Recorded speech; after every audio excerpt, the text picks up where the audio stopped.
The sensor alarm started small, a quiet ping in a room full of quiet pings. Navigator Thresh of Keth Monitoring Station Outpost Valar. 9 did not look up from his meal when it sounded the first time.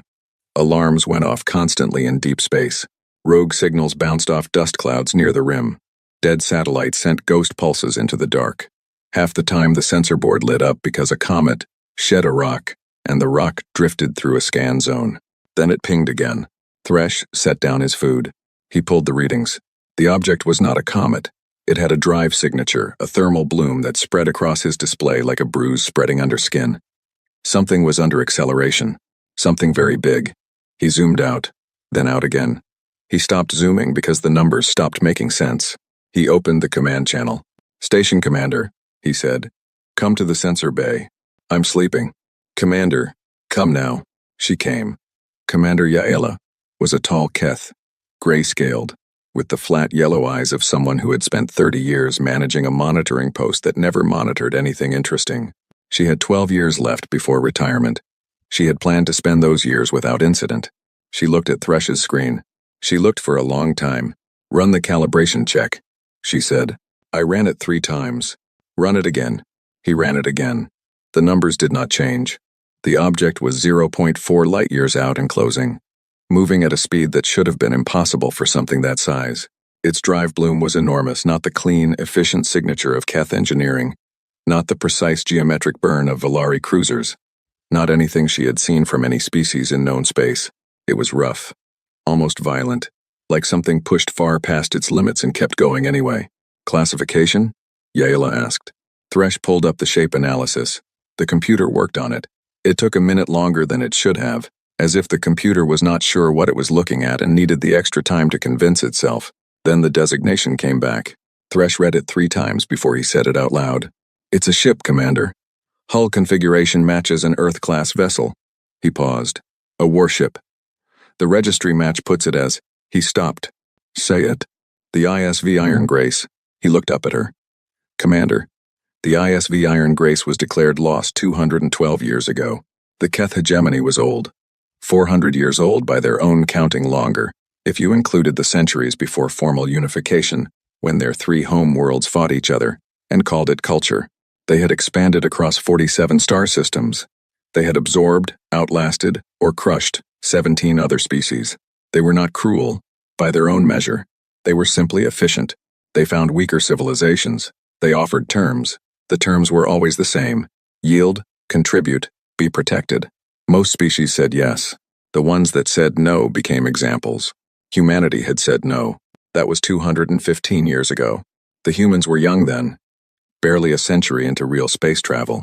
They had found 3 habitable worlds outside their home system and were proud of them the way children are proud of things they do not fully understand yet. Their ships were crude, but fast. Their weapons were creative in ways that made Keth engineers uncomfortable.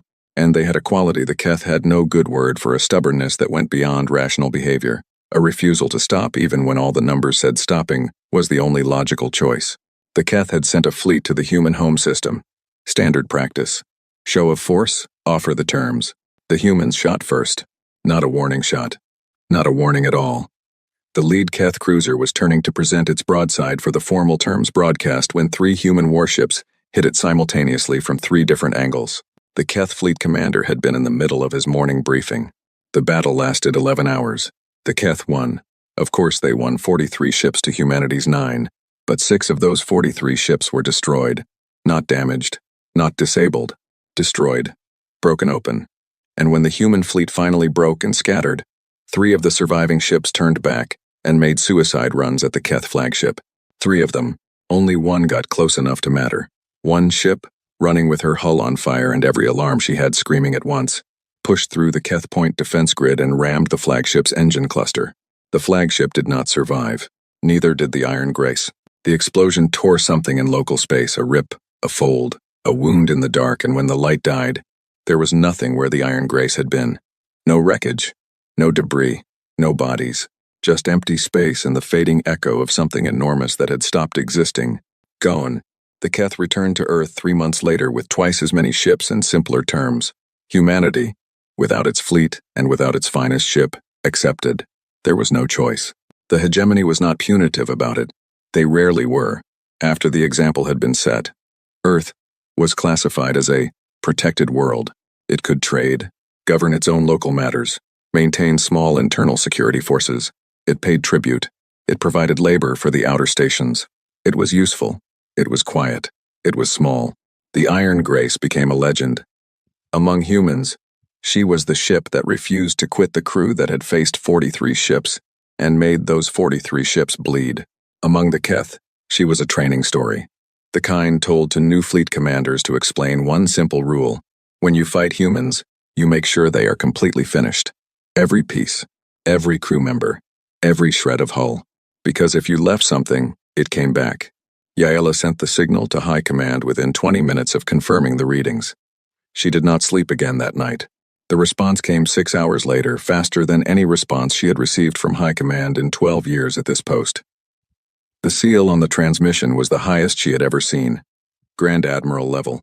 The orders were short and clear. Do not engage. Monitor only. Await the fleet. So she monitored. The Iron Grace came on at steady speed. It did not slow. It did not change course. It was heading directly into the interior of Keth space, on a bearing that, if extended to its logical end, pointed straight at the Sol system. At Earth. As it got closer, Thresh's instruments started returning data that made no sense. The ship was the right shape, roughly. The core hull matched the registry, the spine, the main drive section. The general outline, yes, that was the Iron Grace. But what was attached to it was something else entirely. Something had been built around the original hull, not repairs, not patchwork, real construction. Massive, deliberate construction.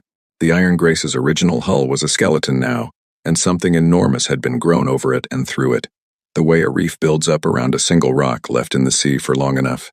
Total mass estimate, Yaela said. Thresh checked 3 times. Best estimate, 3 times the original displacement. She sat down. The original Iron Grace had been a heavy battlecruiser, humanity's largest class of warship at the time of first contact. 3 times that mass put the returning ship in a category that outweighed anything in the Keth fleet except the command dreadnoughts, and there were only 4 of those in existence. Hull modifications? She asked. The results came back in fragments. Weapons, platforms, dozens of them, bolted to every flat surface the outer hull had. Extra shielding layers of it. The outermost made of a material his sensors could not fully classify. Docking bays. Large ones. Not fighter bays. Large enough to hold ships of their own. And along the full length of the spine, running from bow to stern, something that generated a power signature his instruments were not built to measure. He had to patch 3 separate sensor arrays together and run them as one just to get a number. When the number came back, he sat and looked at it for a long moment. "Commander," he said, "whatever they put in that spine, the power output is equivalent to 3 Keth dreadnoughts firing at the same time." Yaela stared at the screen. The Iron Grace kept coming. It passed Velar, 9 at a distance of 0.1 light years, close enough that the visual scan resolved real detail. Thresh captured every frame and sent it to High Command, without filtering anything. The ship looked like something built by people who had been very far away from help for a very long time and had made do with whatever they found. The outer armor was dark, almost black, made of panels that were not all the same material pulled from different sources, cut to shape, welded into place by hands that cared about function and nothing else. The original hull underneath it was still there if you looked hard, like bones under scarred skin. The scars on those original panels were old and strange. Not battle damage. Battle damage had direction. These scars ran in spirals and loops, as if the ship had spent time somewhere that space itself moved differently. There were words painted on the hull near the bow, white letters, large enough to read at this distance, human script, English characters. Thresh had studied enough human records to transliterate them. 3 words. "We came back." He included that image in the transmission. High Command's second message arrived 4 hours later. It was short. The Third Fleet was being mobilized. 200 warships. They would intercept the Iron Grace before it reached the inner systems. The Iron Grace would be stopped, boarded if possible, destroyed if not. No records of this incident were to reach non-Keth species. The protected worlds, especially Earth, were not to be informed. The reason for that last instruction was not stated. Yaela thought she understood it anyway. If the humans heard that the Iron Grace had come back, if they heard it before the Third Fleet destroyed it, the news would spread. It always spread. There was no stopping news that people wanted to believe, and the humans had wanted to believe in that ship for 200 years. Hope was contagious, in her experience, the most dangerous thing in the galaxy, when it spread to the right people. On the bridge of the ISV Iron Grace, Commander Lena Vasquez stood at the main viewport and watched the stars ahead. She was 34 years old. She had been born on this ship. Her mother had been born on this ship. Her grandmother, Reina Vasquez, had been one of the 41 survivors of the original crew, who came through the fold in space and found themselves in a place that was not on any map, a dead pocket in the dark, where physics were mostly right, but not entirely, where time moved at a different pace than it did in real space, where the wreckage of things that had died long before humans existed drifted in permanent cold silence. Lena had grown up on the stories the way other children grew up on fairy tales. The 41 who survived the ram, the years of confusion. The decision, made by a vote of every living crew member, to stay alive no matter what it cost. The slow, grinding work of keeping the ship running, then improving it, then understanding what the dead space contained, the materials, the strange metals, the ancient wreckage with technology no living species had seen, the work of reverse engineering things built by hands that had not existed in 200,000 years, using tools they barely understood, in a place where some of the rules were slightly different.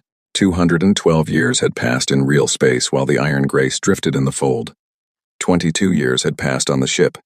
Time in the dead pocket moved at a different rate. It was not enough time. 22 years was never enough time for what they needed to do. But they had used every hour of it. They had grieved. They had adapted. They had built. And then they had come home. "We're being tracked," said Hale, her sensor officer, a young man who wore his grandfather's name on a patch stitched to his shoulder. "Station, at bearing, 2-7. Long-range monitoring post. Keth design." "I know," Vasquez said. "They've signaled high command by now." "I know. They'll send a fleet." "Yes." She looked at the stars ahead. Somewhere past the Keth ships that were scrambling to stop her, past the stations and the checkpoints and the perfectly reasonable military response that was already being organized, somewhere in that direction, was a small blue planet that had not heard from this ship in 212. This is well. Years. Let them. She opened the ship-wide channel. "All stations. This is Commander Vasquez. We are in Keth-monitored space. We are on final approach to Sol. Estimated transit time to Earth is 17 days. She paused. "They know we're here. They are going to try to stop us." Another pause. "They will not succeed. Rest while you can. Talk to the people you love." 17 days. She closed the channel. The Iron Grace moved through the dark. She did not slow. She did not change course. She had not changed course in 200 years. She was not going to start now. The Iron Grace was not one thing anymore. She had started as a warship, one very good warship, built in the orbital yards above Earth in a time when humanity was young and loud, and convinced it was ready for whatever the galaxy had to offer. 400 meters long. Crew of 800. Armed to a level that had made Keth intelligence analysts slightly uncomfortable. Which had been intentional. The humans who built her had done their homework, and they knew what was out there. That ship still existed. You could still find her inside the thing the Iron Grace had become, the way you can find the original tree inside a forest that has grown up around it over a century. The spine was hers. The main drive was hers. Rebuilt and expanded but recognizably descended from the original. The bridge was hers. Layered over with new panels and new systems but positioned exactly where the original crew had placed it. Because that position had worked and the people who came after them saw no reason to move it. But everything surrounding that original core was something else entirely. 212 years, 22 years. By ship's time of people who had nothing but time, nothing but need, and nothing but the contents of a pocket of dead space that turned out to be more useful than anyone had any right to expect. The fold had been many things, none of them comfortable. The 41 survivors of the original crew had spent the first 3 months of ship time trying to understand where they were. Chief Engineer Mara Ose, Lena's great-grandmother, whose picture hung in the main corridor, had been the first to figure it out. Not fully, not clearly, but enough. They were in a collapsed region of space, a pocket, something that had folded shut around itself long before humanity had language, back when the galaxy was younger and rougher, and doing things to itself that it did not fully understand. The physics inside the pocket were not exactly wrong. Gravity worked, air stayed air, fire burned, but the rate of time was compressed against the outside. 1 year inside moved like roughly 9 outside, and the pocket was not empty. Whatever had been trapped in it when it folded shut was still there. Wreckage. So much wreckage. Centuries of it, drifting in permanent slow collision, pieces of things built by hands that no living species would recognize. Ships, or things shaped like ships. Stations, or things shaped like stations. Objects that had no obvious purpose, and resisted every attempt to scan them cleanly. Material that existed in quantities and varieties that the Iron Grace's crew had never seen. Metals that did not appear on any periodic table they carried. Alloys that their instruments could identify as alloys but could not fully break down. Panels of something that looked like ceramic, and behaved like metal, and weighed almost nothing. Osei had called it a scrapyard. Her crew had called it a gift. They learned slowly. There was no choice, but slowly the first years were about survival, keeping the Iron Grace running on what they had, rationing, maintaining, figuring out what the fold's compressed time meant for growing food and recycling water, and all the other things that kept 800 people alive in a closed metal shell. People died. Not many, not fast, but steadily injuries, illness. One death from despair that no one talked about directly but everyone understood. The population dropped before it grew back. But it grew back. Children were born on the Iron Grace. They grew up knowing no other home. They grew up without the planet-weight psychology of people who had somewhere else to be, no homesickness for a world they had never seen, no constant longing for open sky. They were ship people. The corridors were their streets. The hull was their horizon. They understood the Iron Grace the way you understand a body you were born into. Completely. Intuitively. Without having to think about it. And they were endlessly, creatively curious about the scrapyard surrounding them. The second generation cracked the alloys. Took them 15 years, with tools they built from scratch using materials they pulled from the nearest debris fields. The metal they found in the greatest quantity was something they started calling null iron, not iron at all, but the name stuck because of how it behaved.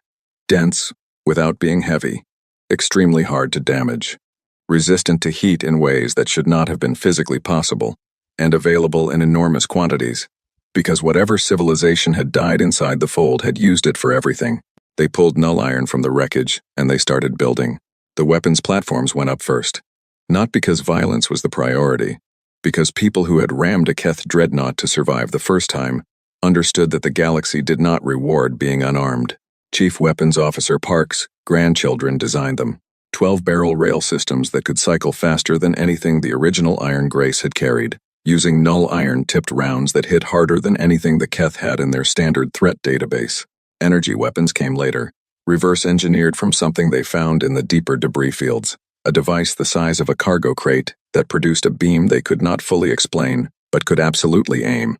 The shielding came from the same debris, layers of null iron plate over the original hull, then a secondary layer of another material they found later, something that absorbed energy at the surface and dispersed it laterally before it could penetrate. They had tested it extensively. They had shot at it, burned it, tried to cut through it with every tool they had, run it past every energy weapon test they could design. The secondary layer had walked away from all of it. They had wrapped the entire ship in it. The docking bays took the longest. Building ships inside a ship was slow, patient work. The smaller craft, the crew called them arrows, were not fighters in the traditional sense. They were more like very fast, very angry projectiles with a pilot seat and 4 rail cannons, and the ability to dock back on the Grace in under 60 seconds. There were 42 of them by the time the Iron Grace was ready to leave. Every pilot had grown up flying sims in the corridors, had logged more hours in the actual craft than any pilot in any fleet in known space. They had nothing else to do, so they had practiced. Lena had inherited command of the Iron Grace at 29, when her mother died of a heart condition that better medical equipment might have caught earlier, a fact she did not allow herself to be angry about more than once a day. Because anger that became constant became noise, and she needed the signal clean. She spent 2 years confirming the preparation. She walked every section of the ship. She knew every weapon system, every shield layer, every arrow, and every pilot. She knew the numbers, the raw, honest, worst-case numbers of what the Iron Grace could take and what she could give. She had run every fleet engagement scenario she could design, using everything in the Keth tactical database the original ship had carried, updated as best she could with data pulled from Keth signal traffic that leaked into the fold at long intervals. She knew what the Keth would send. Not exactly, but within a reasonable range. She knew how they thought, how they organized a fleet action, how they responded to unexpected threats. She knew their blind spots. 200 Keth warships, she estimated. That was the response size for something they did not understand. Enough to be overwhelming. A number meant to make discussion unnecessary. The Iron Grace could handle it. She was not certain of many things. Certainty was not something you had access to in real command. Her mother had told her that. Her grandmother's journals had confirmed it. But she was certain of this. She had checked the numbers so many times that they had stopped feeling like numbers and started feeling like something solid she could put weight on. The Iron Grace would handle it. And then they were going home. On day 3 of transit, Hale picked up the signal. It was faint. It was compressed into a very specific frequency that was not standard communication. It was a survival frequency, one of the old Earth-Navy codes, the kind used when a ship or station was too damaged or too monitored to use normal channels. A whisper sent sideways, hoping someone listening would know what to listen for. Lena's crew knew what to listen for. They decoded it in 4 minutes. It was coming from a station called Hera Point, a human-built way station on the edge of the Keth-controlled transit corridor, one of 3 stations Earth had been permitted to maintain for commercial traffic. The signal was 7 hours old. It said, in the compressed shorthand of the code, Raid, Keth enforcement, labor seizure, 47 taken, requesting any assistance. God please someone. Lena read it twice. Then she set it down on her console and looked at it. 47 people, taken, for labor. That phrase, labor seizure, was a clean bureaucratic term for something that was not clean at all. The Protected World Agreements allowed the Keth to requisition human labor for their outer station work. They used that provision constantly. Entire communities. Sometimes, people pulled from their homes with 2 hours' notice and sent to work in places they had never heard of, sometimes for years. 200 years of this. She had known, intellectually. She had read the records. She had studied the history of what Earth had been since the First Contact War, but reading it and receiving it as a live signal, a real voice, real people, right now, were different things. Bearing to Hera Point, she said. 14 degrees off our current heading, Hale said.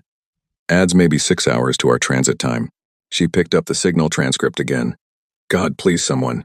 Adjust bearing, she said. 14 degrees. Commander, the fleet. We'll still be where the fleet is going to be. She set the transcript down. 6 hours doesn't change our intercept time in any meaningful way. Adjust bearing. Hale adjusted bearing. The Iron Grace turned slowly, because something that large did not turn fast, but with the steady, certain movement of something that knew where it was going and was not going to be talked out of it. On the hull, the 3 white words caught the distant starlight. We came back. They arrived at Hera Point in 6 hours and 20 minutes.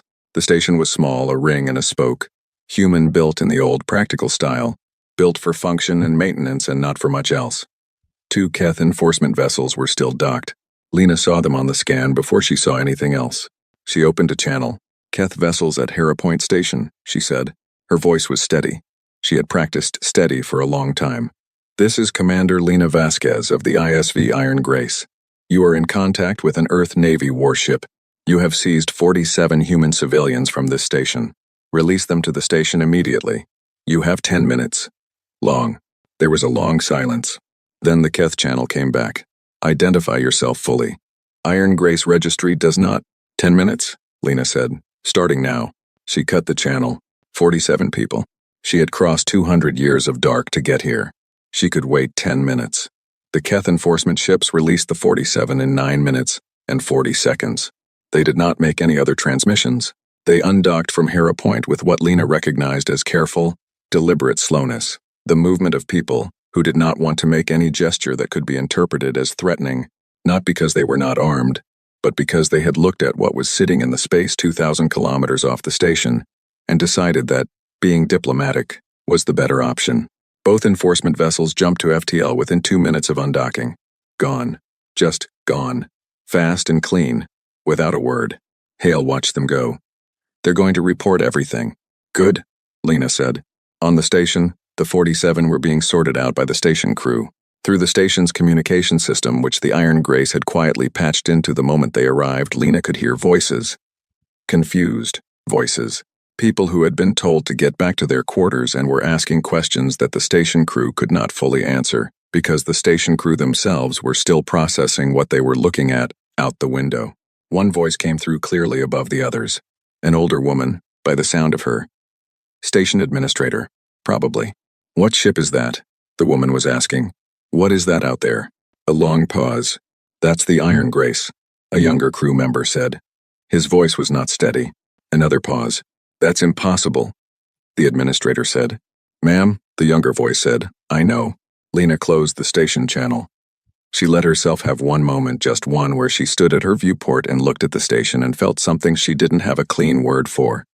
Not pride, not relief. Something older and heavier than both. The feeling of a thing that was supposed to be impossible, turning out to be possible after all. Then she turned away from the viewport. Resume heading, she said. Earth, best speed. The Keth Third Fleet intercepted them 4 days later. They came out of FTL in a spread formation, 200 warships dropping from faster-than-light transit, one after another. The signature flare of each emergence, lighting the dark like a slow strobe. They were good. The formation was clean and professional. They had positioned themselves across the Iron Grace's projected path, with 90 kilometers between each ship, a net that covered more space than the Iron Grace could dodge through in any realistic time frame. Fleet Admiral Soth commanded from the dreadnought Keth Sovereign.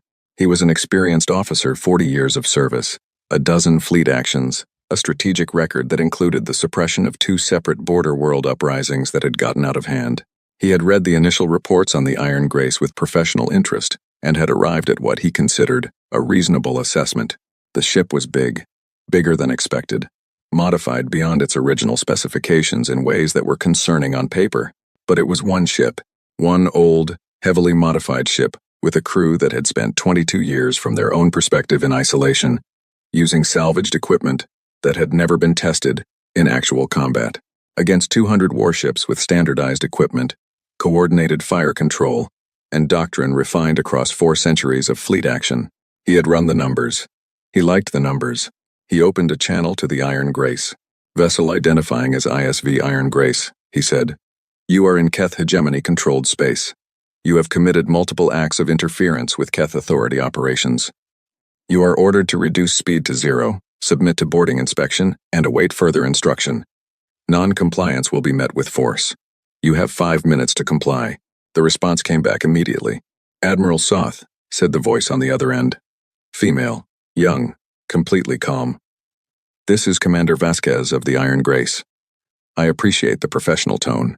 I want to use it too, because I'm going to say something important, and I want you to know it's not a threat, it's information. You have 200 ships. I have 1. By those numbers, you think you win this. I understand why you think that. But the numbers you're using are wrong, and I'm giving you this information because boarding this ship is not possible. And fighting this ship is going to cost you more than High Command has told you this situation is worth. So here is my actual offer. Let us pass. We are going to Earth. We will cause no further incidents. We are not interested in the hegemony, its territories, or anything it owns except for the one planet we came from. Let us pass. Soth listened to this. He played it back once. Then he gave the order to open fire. 200 ships fired.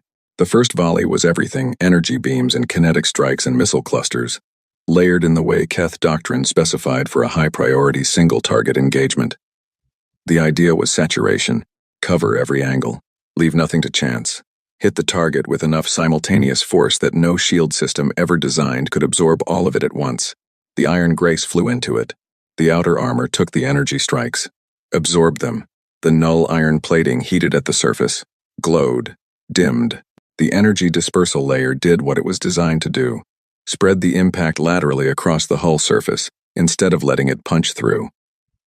The kinetic strikes hit harder. 3 got through the outer layer cleanly enough to scar the second layer of plating. The missile clusters were mostly tracked and detonated early by the point defense system's small, fast-cycling weapons that Lena's crew ran in automatic mode because humans were too slow for point defense work, and they knew it. The Iron Grace came out the other side of the first volley, with her hull hot and some surface plating cracked, and moving at full speed. Soth ordered the second volley. The Iron Grace's spine weapon fired first. Lena had not named it. Her chief weapons officer had called it the spine line, because it ran the full length of the ship and it was the most direct possible description. The technical specifications were complicated. The effect was not. It generated a focused beam of energy. using the reverse-engineered technology from the deepest debris field in the fold, in a wavelength that was not on any Keth threat table, because it had not existed in the known galaxy until now. The beam hit the Keth Sovereign, amidships. The dreadnought did not explode. It was too large for that. What it did was more informative. The beam cut through the forward third of the ship, and the forward third stopped moving with the rear two-thirds, like something had drawn a line on it. The rest of the dreadnought continued on momentum, turning slowly, its drive section still pushing against a command section that was no longer attached. Soth survived. His bridge was in the rear two-thirds, but his command ship was finished. On every other Keth ship in the formation, someone noticed what had just happened to the Keth Sovereign. The second volley was smaller than the first. The arrows went out, 42 of them, spilling from the docking bays along the Iron Grace's flanks, scattering into the formation with a coordination that was not quite like anything the Keth had seen. Keth fighter tactics involved formation flying, tight geometric patterns, centralized command. The Arrow pilots flew like they had grown up in corridors because they had instinctively aware of where the others were, cutting through gaps in the formation, never staying in one place long enough to be reliably targeted. Each one was carrying 4 rail cannons loaded with null iron rounds, and the attitude of someone who had spent their entire life being told they were going to do something impossible. They targeted engines. That was the instruction Lena had given, and the pilots followed it with precision. Not the ships, the engines. Disable, don't destroy, wherever possible. A disabled Keth ship was a message. A destroyed one was just wreckage. The spine line fired 3 more times. After the second shot, 30 Keth ships broke formation and moved to engage the arrows, which was the wrong response. The arrows were not the problem, and moving 30 ships toward them meant moving 30 ships away from the Iron Grace, which meant 30 fewer weapons bearing on the ship that was actually hurting the fleet. After the third shot, 2 more Keth ships lost engine function to Arrow railgun strikes. After the fourth shot, the Keth formation broke. Not a retreat, not at first. A break. Ships moving out of their assigned positions, commanders making independent decisions, the beautiful clean net of Soth's formation dissolving into something more like a crowd. And a crowd was not a fleet. A crowd could not coordinate fire. A crowd could not maintain effective saturation coverage. The Iron Grace moved through the crowd. She was not fast, nothing that large was fast. But she was steady, and she was angled toward a gap in the dissolving formation, and the spine line fired again, and then again. And the gap became wider. 40 minutes after the engagement began, Soth, running the battle from a secondary command station in his damaged ship, issued the signal that no fleet commander ever wanted to issue. Disengage. Lena stood at her viewport and watched the Keth ships pull back. Behind her, the bridge was quiet. Not the quiet of people not talking, the quiet of people who had just done something enormous, and were still in the process of understanding it.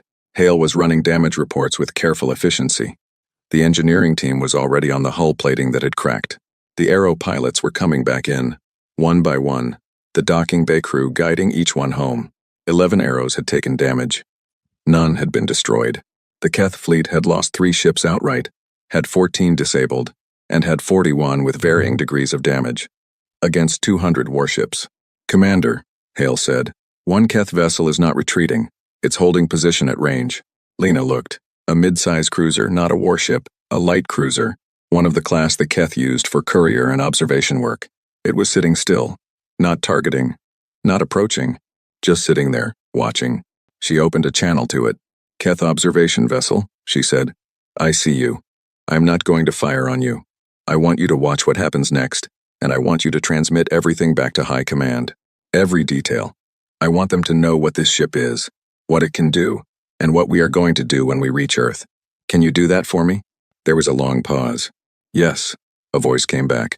Young, slightly shaky. But, yes. Good. Lena closed the channel. She turned back to her crew. Damage assessment in 1 hour. Rest where you can. We resume best speed in 90 minutes. She paused. Good work. All of you. Your families would be proud. She walked to her private station at the back of the bridge and sat down. She pulled out the written roster actual paper, which she used for everything important because screens could crash and paper did not, and she checked the Arrow pilots' names one by one. All present. She let out a breath. Set the roster down.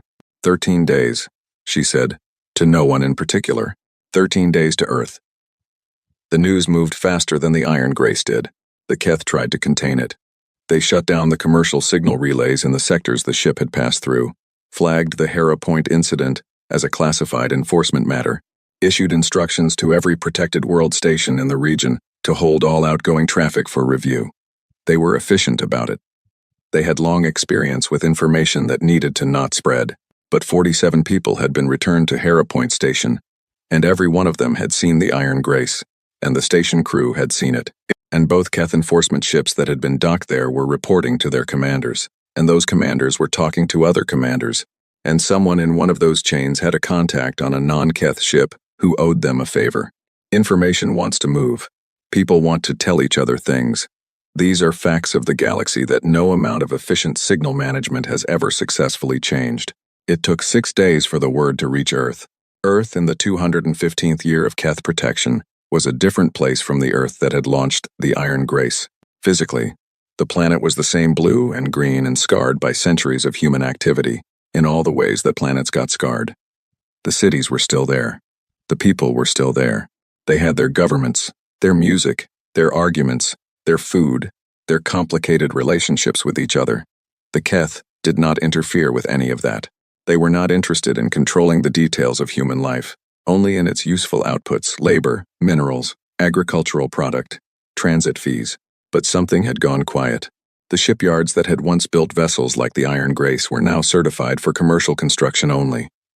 The military training academies had been reduced to small internal security programs. The big radio dishes that had once reached out into the dark were now focused inward on Earth's own communication needs, because reaching out into the dark and asking who was there had been classified as a strategic concern under the protection agreement. The humans of Earth had become very good at not making large gestures. They kept their heads down. They paid the tribute on time.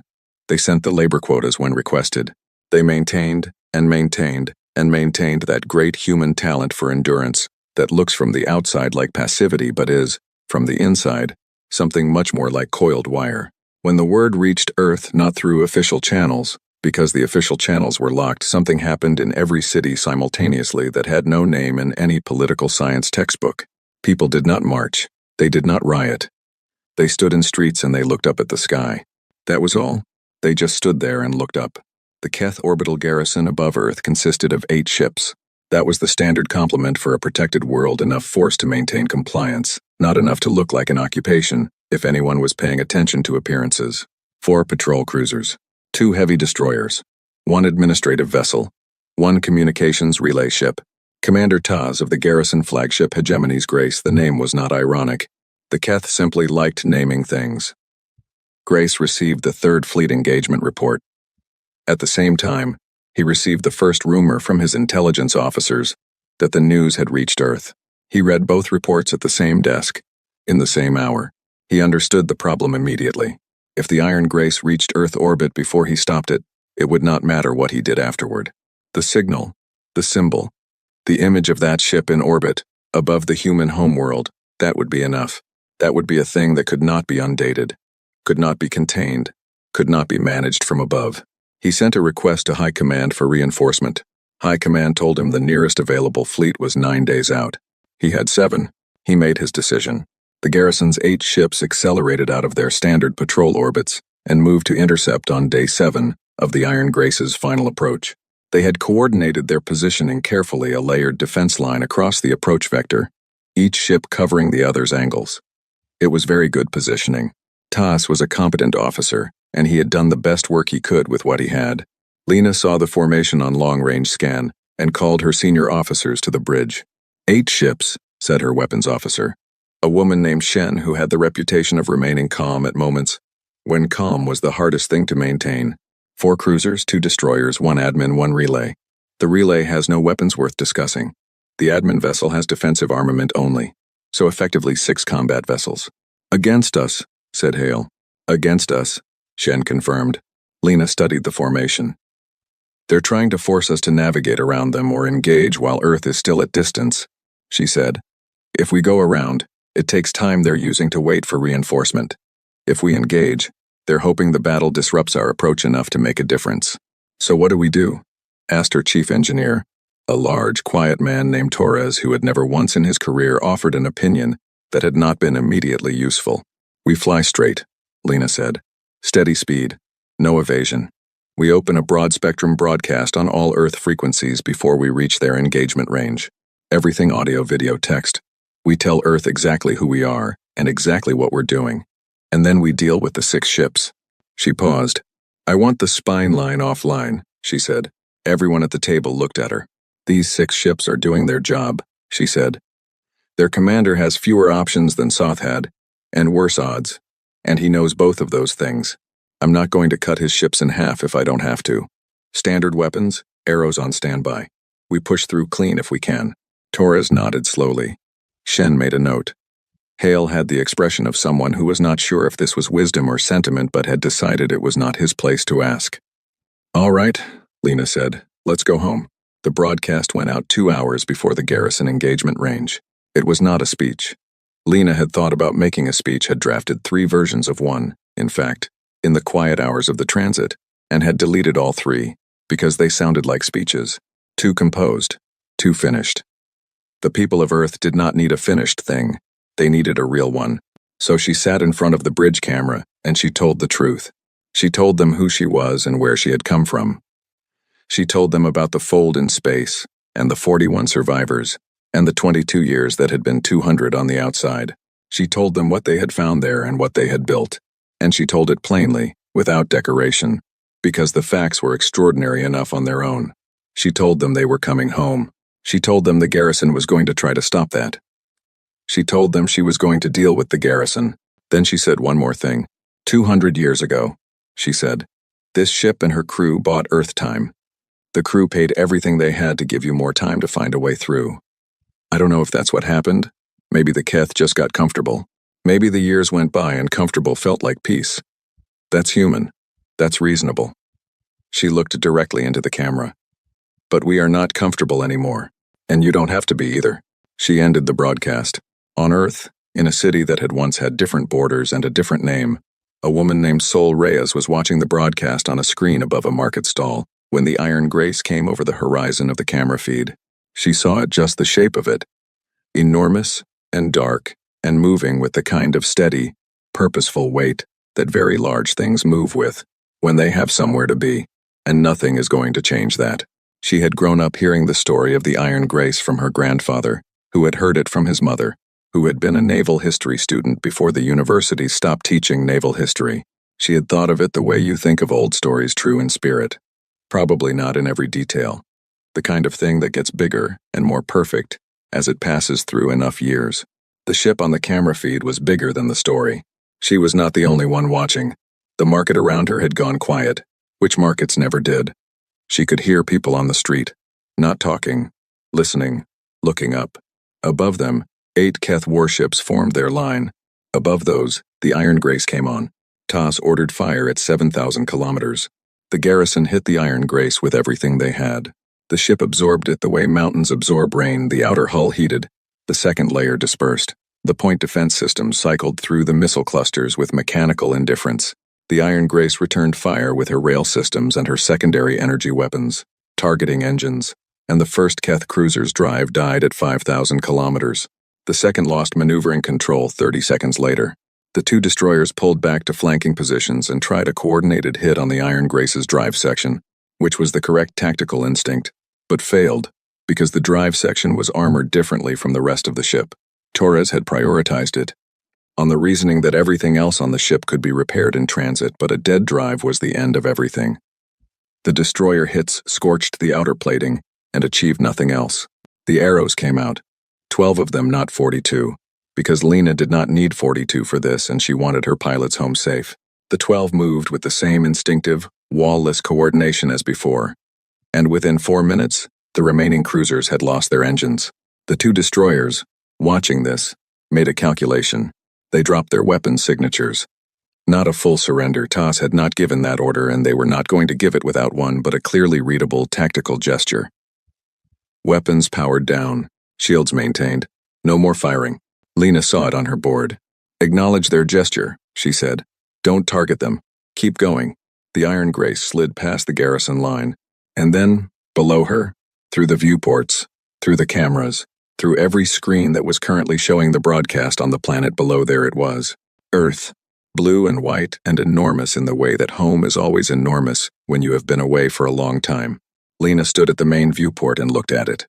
Behind her, the bridge was not quiet this time. Someone was crying. Someone else was laughing in the way that sounds like the same thing. Hale had his hand over his mouth and was staring out the viewport with an expression that had no simple name. Lena kept her own expression still. She was the commander. She held the still. But she allowed herself, in the privacy of her own chest, something that felt like a tide coming in after a very long absence. She opened the ship-wide channel. "We are in Earth orbit," she said. "We are home." The ship answered her back in a sound that rose from every corridor and every compartment and every bay. The sound of 4,000 people who had been born on this ship, who had worked their whole lives for this moment, who had never seen this planet and were seeing it now for the first time. It was not a cheer. It was bigger than a cheer. She let it go on for a while before she opened the channel again.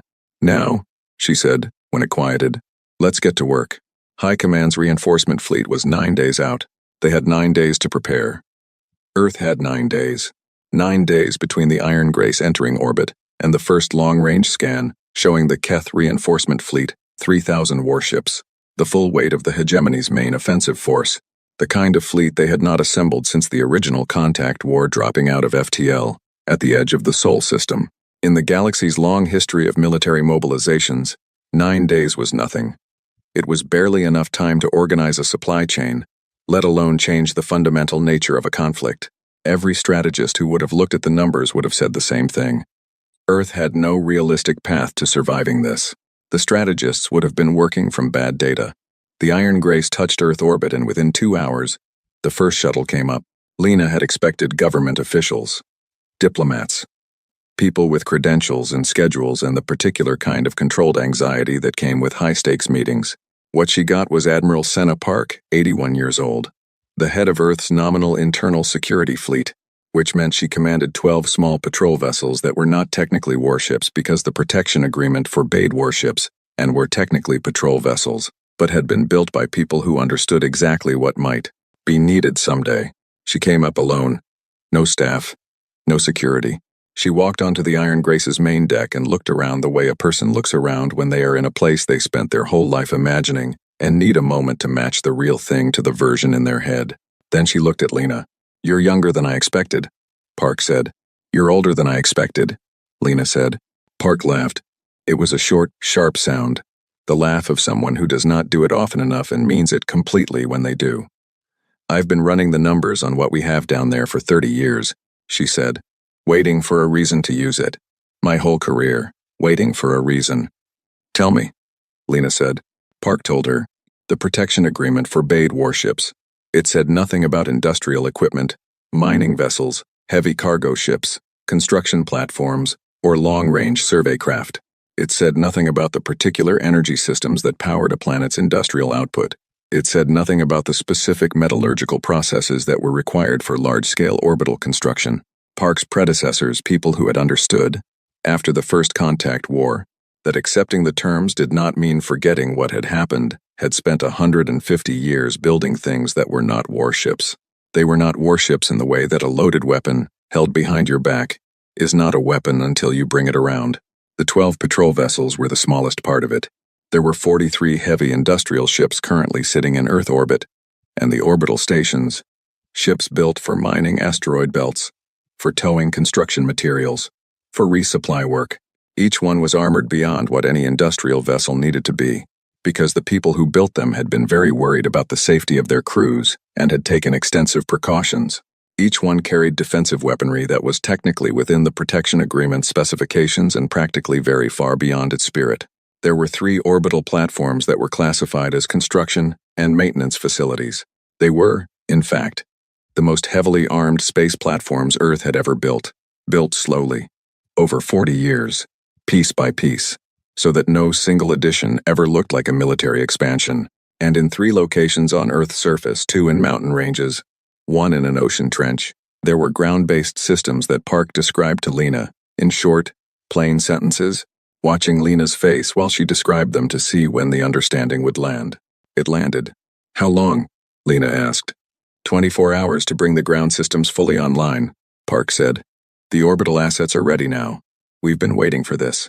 3,000 ships, Lena said. I know. Park looked at her steadily. We can't fight 3,000 ships, not alone, but we don't have to fight all 3,000. We just have to make the cost so high that High Command decides the cost is greater than the benefit. She paused. That's always been the mathematics of this, hasn't it? Make it expensive enough. Make them think. Lena thought about the Third Fleet. About Soth's broken dreadnought turning slowly in the dark. About the observation cruiser she had left behind to report everything. Yes, she said. That's always been the mathematics. The 9 days were not wasted. The Iron Grace sat in low orbit above Earth and worked. Her engineering crews went out on the hull in the unpressurized dark and replaced the cracked plating. New null iron panels carried in the ship's cargo bays for exactly this purpose. More material than she had left the fold with because they had expected damage were cut and fitted and welded into place. The weapon systems were recalibrated. The arrows were fully serviced, every one of them, with the pilots running maintenance themselves alongside the bay crew the way they always had. Below them, Earth worked too. The heavy industrial ships repositioned. The orbital platforms powered up. On the ground, in the mountain ranges and the ocean trench, machines that had sat waiting for 30 years came online one system at a time and ran their tests.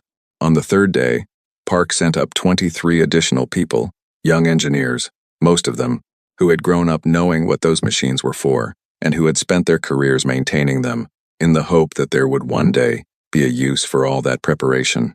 They toured the Iron Grace with expressions that Hale, who gave most of the tour, described later as looking like children in a museum of things they had only ever seen pictures of, except the pictures came to life and were extremely armed.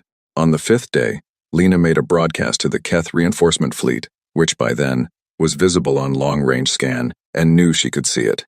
Grand Admiral of the Keth 3rd Expeditionary Force, she said, because she had done her research and she knew who commanded it. This is Commander Vasquez. I know what you're bringing. I want to tell you what you're coming into before you get here, because I am not interested in unnecessary casualties on either side. I dealt with Admiral Soth professionally.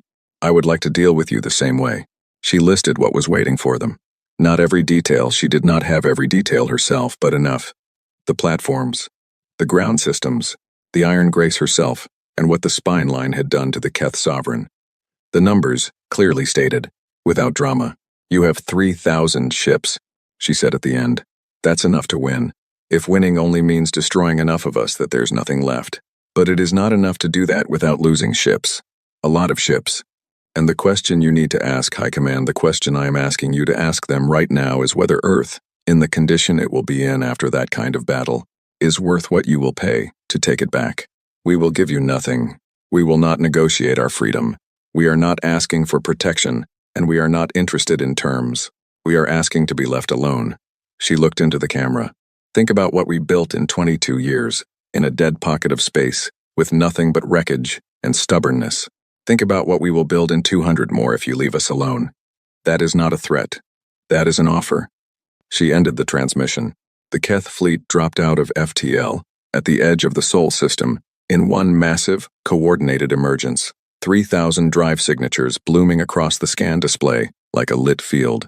The largest fleet assembly Lena had seen numbers on in any of the Iron Grace's old military records. She stood at her viewport. She kept her hands still. All stations, she said. This is it. The fleet approached at a measured speed. Not a full combat burn, which would have looked one way but not slow, which would have looked another. A middle pace. The pace of something that has a great deal of force behind it and knows it. On Earth's surface, the ground systems finished their final initialization sequences.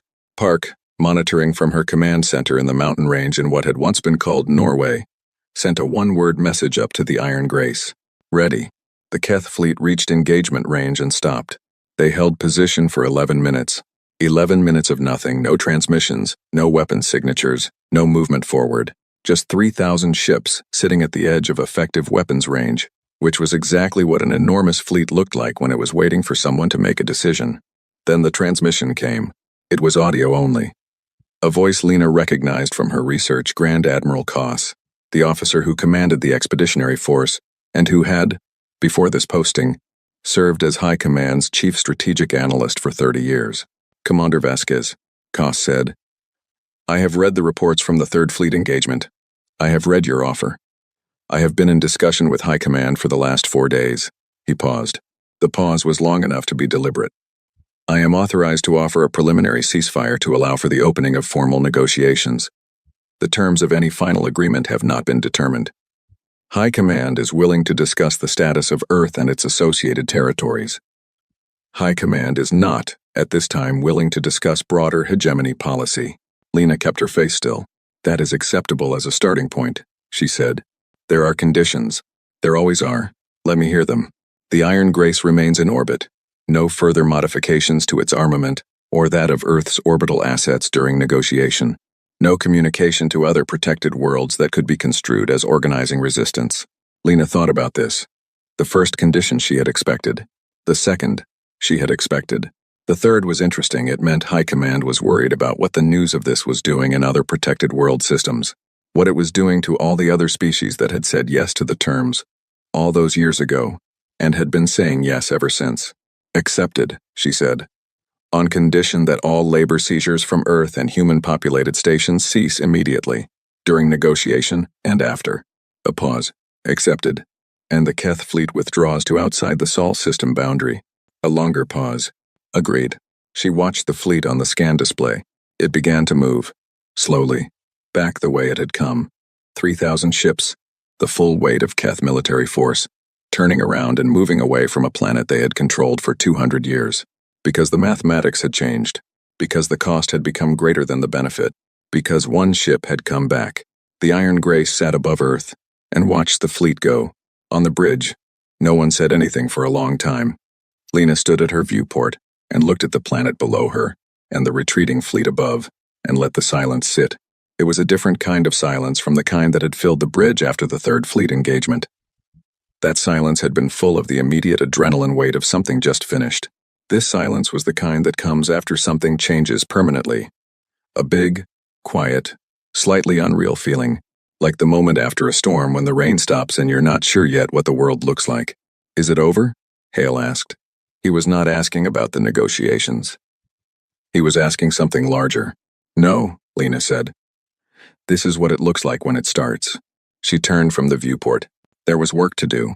Negotiations were not peace, they were the opening of a long argument, and long arguments required preparation and endurance, and the ability to hold your position while someone with more resources tried to wear you down. She needed Park and her team back on the ship for planning. She needed to know everything about the other protected worlds and what was happening in them. She needed to know what the Keth considered non-negotiable and what they considered merely expensive, because those were different categories, and the space between them was where the actual outcome would be found. 22 years of work had gotten them to this orbit. This orbit was not the end of anything, but it was the end of one thing. All stations, she said, opening the shipwide channel. The Keth fleet is withdrawing. Negotiations are beginning. We are staying in Earth orbit for the foreseeable future. She paused. Shore leave is authorized by rotation, Earth surface. For those of you who have never stood on a planet before, I want everybody back within 24 hours of their rotation start. But go down. Feel the ground. It belongs to you. She closed the channel. Down below, on the planet, Sol Reyes was still standing in the street where she had been when the first broadcast came in. It had been 9 days. She had gone home. She had slept. She had come back. She did not know why exactly. It felt like the right place to be. She was watching the sky when the first shuttle came down. It was not dramatic. It was just a small craft, dropping through the clouds on a slow approach, landing in a cleared space that the city had organized in the previous 4 days, in a collective burst of practical activity. It touched down. The ramp opened. A young woman walked out. She was wearing a ship's uniform, dark gray, worn at the elbows, practical. She had dark hair tied back, and the particular expression of someone who is trying very hard to take in too many things at once, and is mostly succeeding. She walked down the ramp and her foot touched earth for the first time. She stood there. She looked up at the sky, then down at the ground. Then she crouched, and put her hand flat against it. No one had told her to do that. No one had choreographed it. It was just what her body did. Sol Reyes watched this from across the cleared space, and she felt something she had not felt in how long. She genuinely could not remember the last time she had felt it. She felt proud, not of her country or her city or her own accomplishments, proud in the broad, simple way. Proud of her species, proud of the stubborn, unreasonable, expensive, magnificent thing that humans did when you pushed them far enough. They did not stop. They did not accept. They did not decide that enough was enough and adjust their expectations downward. They built a fortress out of a wreck in the dark. They came home. They were not done. Above the clouds, the Iron Grace waited in orbit, scarred and enormous and fully armed. 3 words painted white across her bow. We came back. She had. They all had. The galaxy was going to have to get used to it.